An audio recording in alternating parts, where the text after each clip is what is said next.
A weekend. Man, the Rangers have a chance to win this 4-game series. That ain't easy to do, but then again, they got Jacob deGrom on the mound today. Makes you feel a little bit better about the possibility. We've got to talk about it all next on the DLLS Rangers pregame podcast.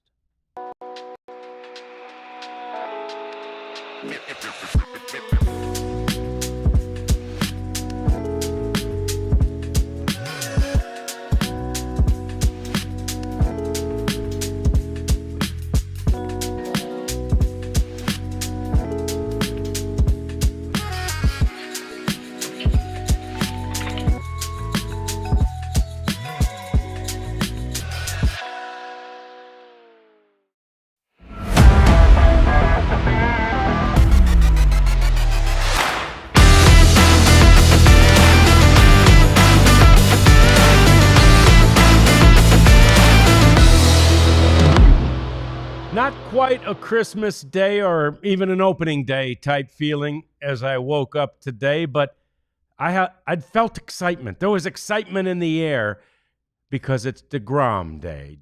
John Radigan here in the all DLLS Sports Studios. Jeff Wilson at Globe Life Field. We've got the Prophet here taking care of things with me in studio. And Jeff, I think, I'm not alone. There's a lot of people, yourself included, I know, who are super excited to see, what Jacob deGrom is going to look like, be like. Will we see that vintage deGrom? Yeah, I think you'll see very close to it. I think you'll see what's better than everybody else. He's still building up, so that's kind of my one thing holding me back from saying it's going to be the best start ever. He was okay in spring training. Not great by his standards. I mean, his standards are extremely high. Yeah.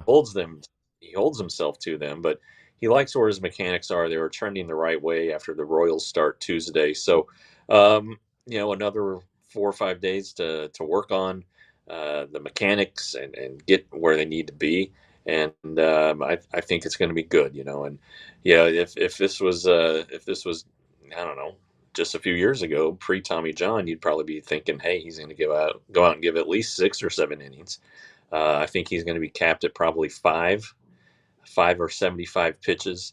The bullpen could really use an extra inning.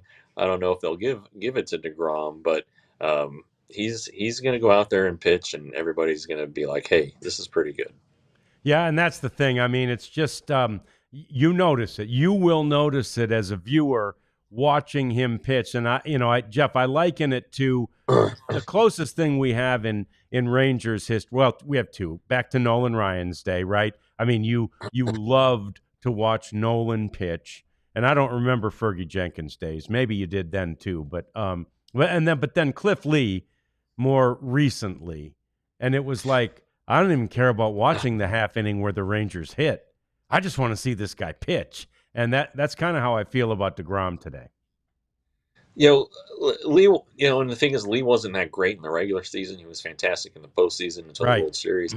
Darvish was very, very good. He just worked at such a slow pace. Mm-hmm.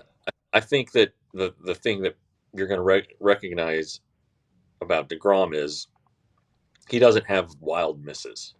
Those are so few and far between. His misses are just off the plate. Now, he may intentionally try to bury a pitch, but that's done on purpose, and he does that well. But you can look back at the spring starts and kind of the pitch locations, and they're all going to be, the misses are all going to be pretty much the same. Either outside and low or inside and low. And it's just crazy how he does it, and then he makes it look so easy. It looks like he's just out there playing catch, and he's next thing you know, you look up and it's 97, and it's like, man, where did that come from? And that's him. That is him just playing catch. He's intentionally trying this season to not throw every pitch 100 miles an hour or every fastball 100 miles an hour. He's still capable of it, and I think that if he gets in trouble, you'll see it. If a runner gets on second with 1 out, I think he might shift into the fast lane there. But he really believes that his best years were when he wasn't throwing triple digits every time, every pitch. And so we'll see what it looks like. Again, I mentioned the fact that he hasn't been stretched out that much. Um, another thing that has happened to him in the past that he says, even on opening day in 23 and last year, in his simulated games when he was so excited, sometimes he gets too amped up. And when he does, the ball gets left up higher than he wants. So that's something else to look out for. But it's not opening day, so there's not the huge hoopla. Um, it is his first start, and he hopes it's the first start. The Rangers hope it's the first start of many this season and many over the next 3 seasons. Um, but I'm just eager to see it. I really Yeah. am. Yeah, no doubt. And everybody in the organization, and it is, I talked to a few of the other pitchers who just, themselves can't wait to see what Jacob deGrom can do today. More on him coming up later on in the program. First, greetings to Bristol, England. That's awesome. I got to believe Matt says it, Matt Coldwell, and we appreciate you, Matt. And now, Rarities inspires our move to the next topic, which, if it wasn't DeGrom Day, Jeff, would have been the lead. The Rangers had to make a roster move today because basically, once Josh Smith got hobbled, they knew that Josh Young's neck was going to require them to use the disabled list, and they recalled Jonathan Ornelas. Yeah, I think they kind of debated which one should go on the injured list, and Josh Smith came out and ran. It didn't go real well after he ran into the railing last night. Early on, bruised his quad, but Bruce Bochy said they're hoping Josh Smith can play tomorrow in the cold in Cincinnati. And the Josh Young thing, they were going to give him 4 or 5 days off anyway. So you're doing this, with days off coming up on Thursday, and I think there's one the next Monday. You're kind of missing fewer games. It's only 10 days for position players, and it's early, so get it knocked out, get get him feeling right, and then you don't have to mess with this all season. The choice from AAA was John Ornelas, and I don't think that surprises anybody. He flew in on the red eye last night. John, you and I talked to him about that, Yeah. and so he's dragging some butt, but nothing like getting in the starting lineup for a wake up call. So I think John will be just fine. He can play everywhere. Yeah.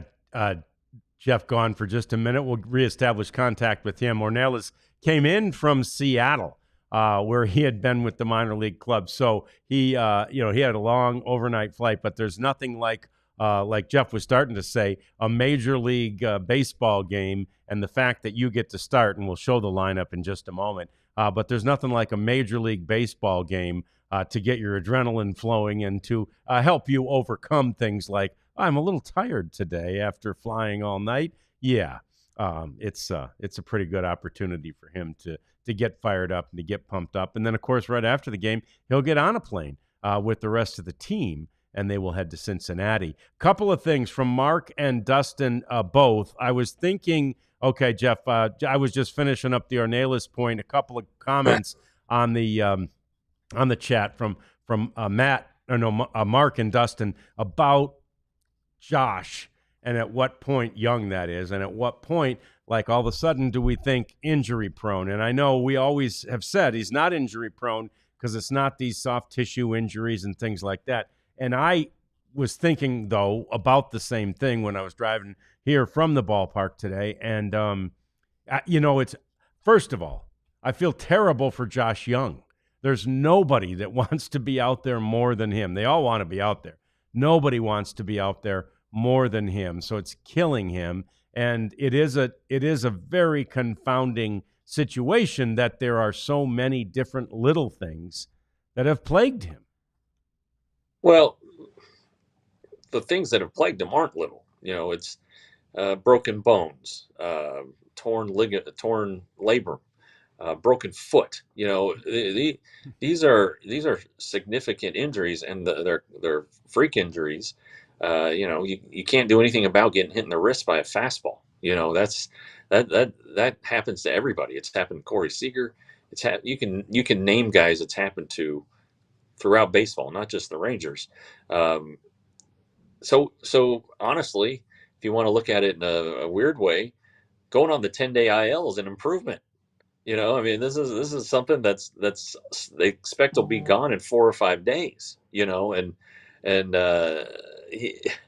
so is he injury prone? I mean, if it's a series of little things like this, that's when guys are injury prone.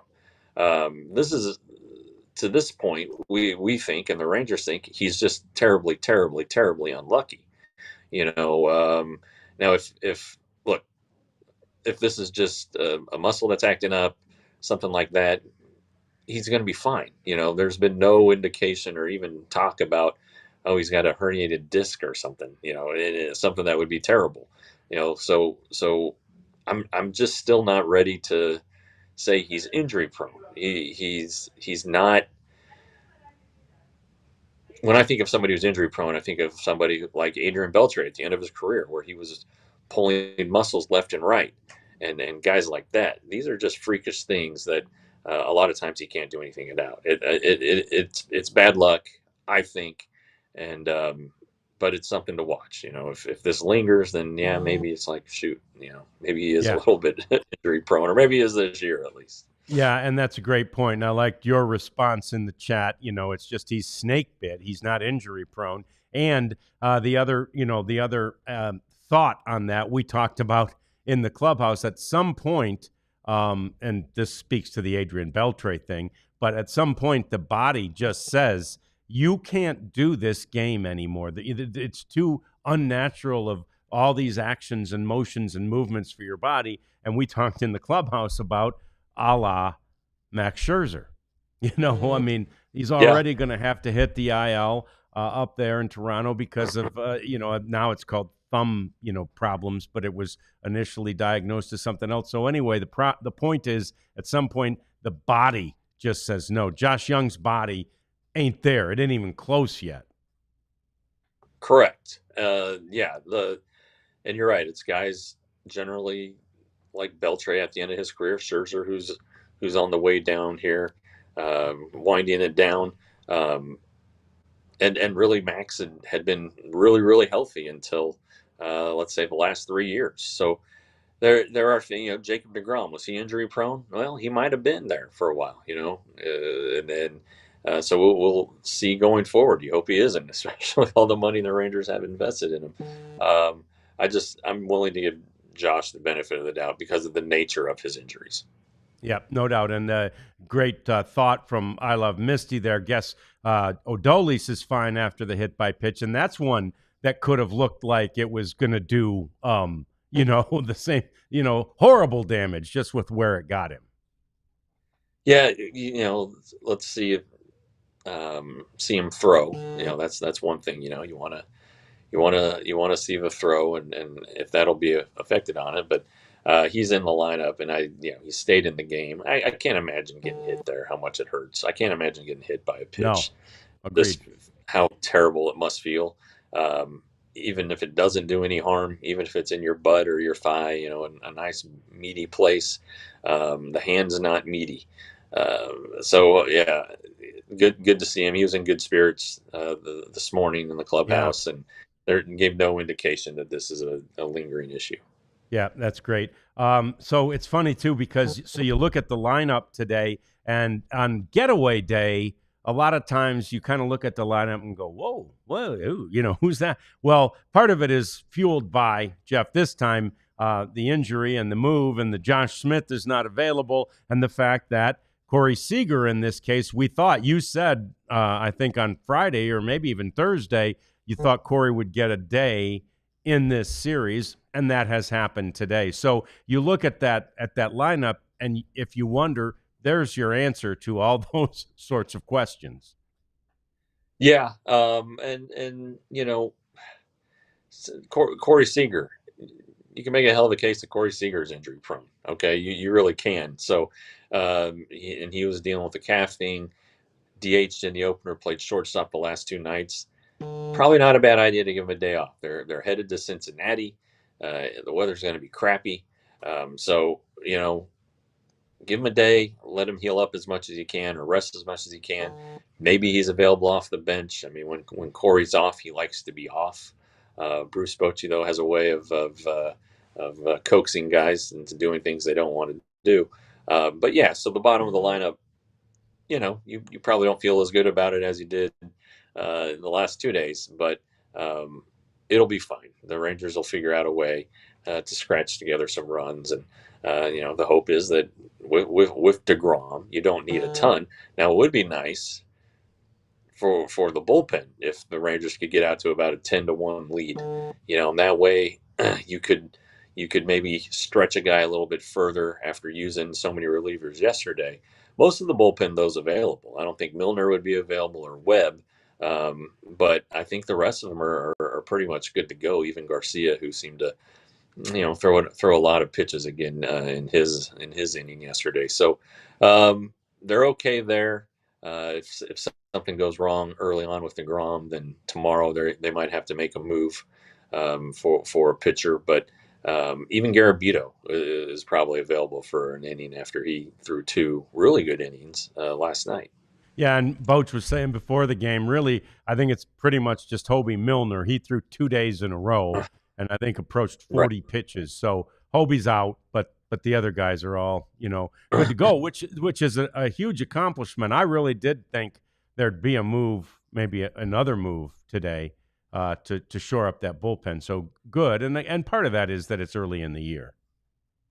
Yeah, and it's still tricky to make moves right now. Yeah, If the player is injured, then you can use a player who's on optional assignment like Ornelas. But if the Rangers just ran out of gas and ran out of arms, they would have to add somebody who's a non-roster player. So they would have to add, let's say, Adrian Hauser, just as an example. He would have to be added to the 40-man. So they're going to try to avoid that, and hopefully they can. I don't think that Cody Bradford's a candidate for the 60. He has started doing stuff with the plyo balls, and he feels pretty good and optimistic that he's going to be as short as possible on his return. It's still a lengthy return, but everything seems to be headed the right way with him.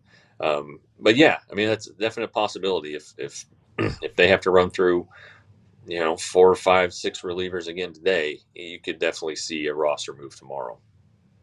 Yeah, no doubt. That's part of the thing. And again, same thing. They'd still have to use that non-roster player and figure out a way to get somebody onto that 40-man roster. So I love Misty saying in there the no off days in the week, and that's something our own Abby asked Boach about. Normally, you remember it from almost every other year, is that they're in the first week, because so many markets where baseball is starting could have weather outages, rain delays, snow delays, cold delays, whatever, that they build in an off day in pretty much every game to keep the schedule consistent. This time the Rangers don't have that. And Boach was even like, yeah, I mean, well, 2 things. One, I always wondered why we have one of those days when we have a roof overhead. But then he said, but yeah, it is kind of strange to have, a game 7 straight days in the first week of the season. Yeah, and Abby had asked me if I remember that happening, and I believe it happened my very first year on the beat in '08 when the Rangers opened at Seattle and then went to Anaheim. I don't remember a day off between the series. It doesn't mean it didn't happen, but I don't remember it. But you're going from a place that had a roof, which was very handy because it snowed that day on opening day in Yeah. 2008 in Seattle. And then you went to Anaheim where it never rains or snows, obviously. So I remember that. And then you kind of think to the 22 season after the lockout, the Rangers opened in Toronto. Oh, yeah. I don't remember how fast they had to turn it around to get to their next series.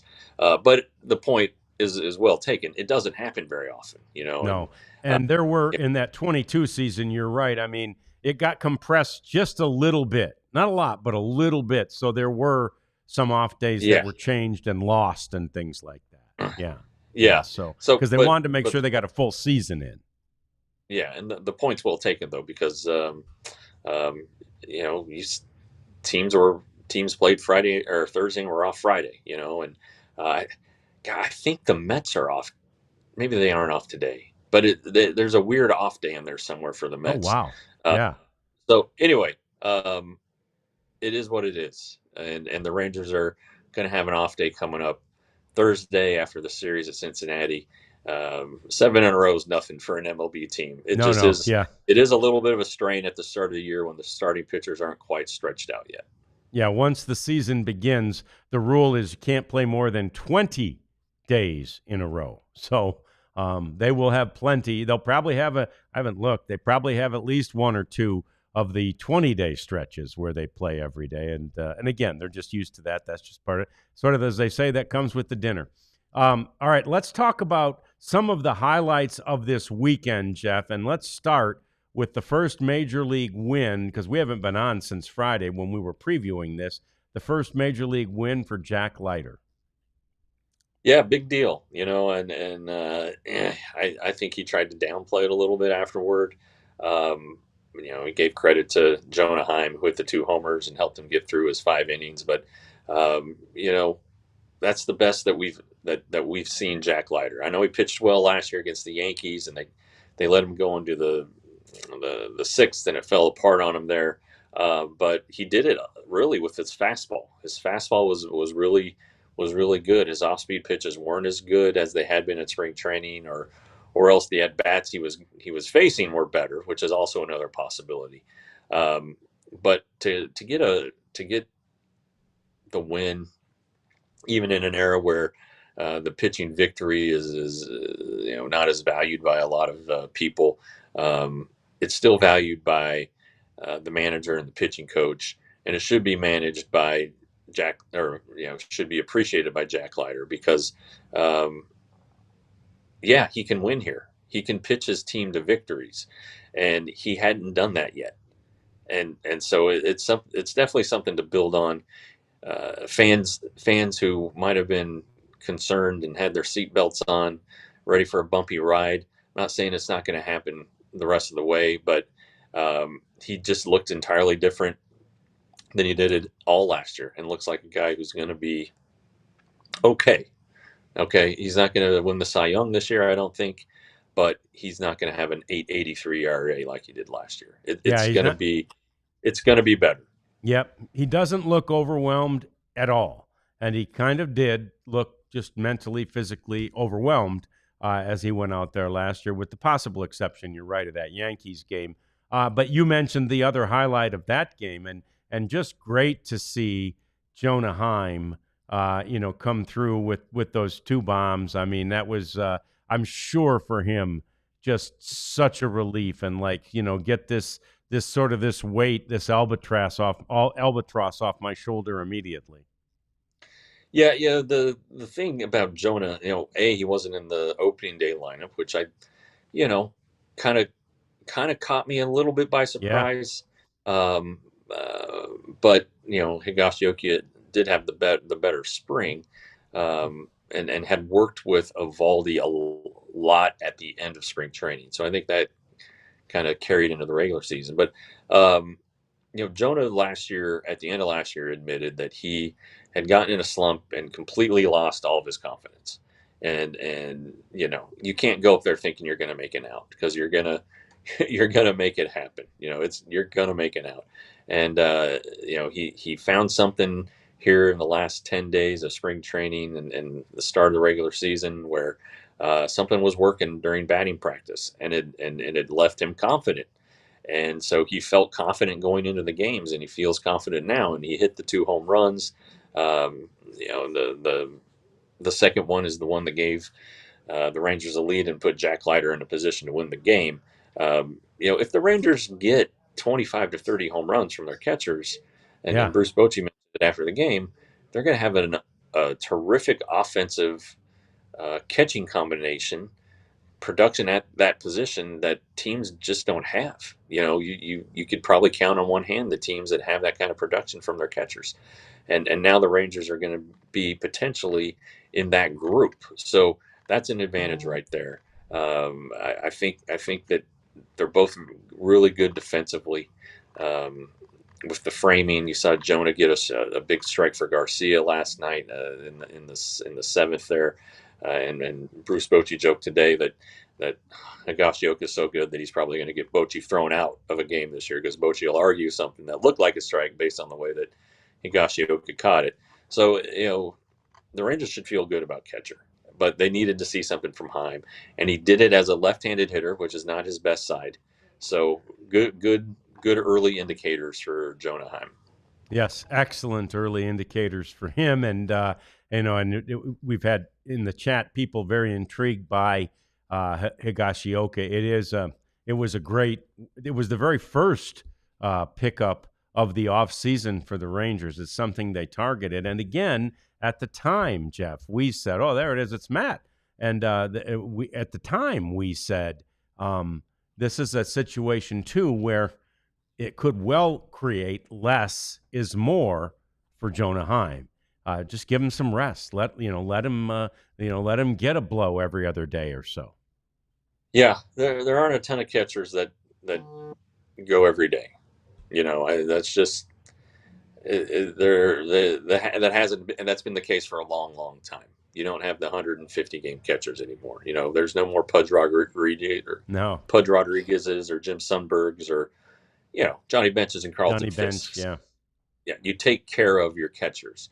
In addition to being a physically demanding position, just squatting or even I guess one knee now it's not as hard, but you're taking balls off the chest, off the thigh, off of anything to try to stop the ball, or in some cases it's a foul ball and you can't anticipate it, and it gets in sometimes in not pleasant areas, and Jonah as well as he caught down the stretch during the 23 year and the ride through the postseason of the World Series. Not having that extra month off was a big deal, man. And then Andrew Kisner was no good last year.